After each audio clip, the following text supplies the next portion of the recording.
राम आएंगे तो अंगना सजाऊंगी, दीप जला के दिवाली मैं मनाऊंगी।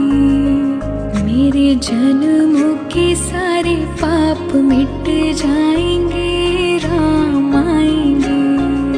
मेरी झोपड़ी के भाग आज खुल जाएंगे, राम आएंगे। राम आएंगे तो अंगना सजाऊंगी, दीप जला के दिवाली मैं मनाऊंगी।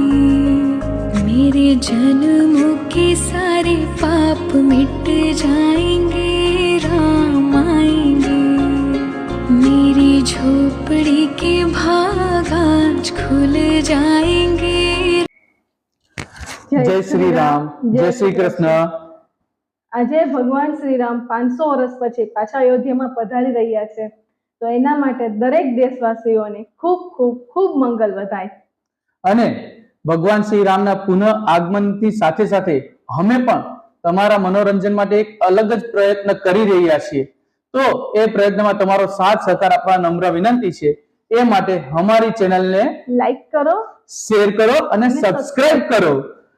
ચલો તો હવે મળીએ આપણે આવતા વિડીયોમાં નવી ધમાલ સાથે, નવી મસ્તી સાથે અને નવી મજા સાથે। ત્યાં સુધી સૌને જય શ્રી રામ, જય શ્રી કૃષ્ણ।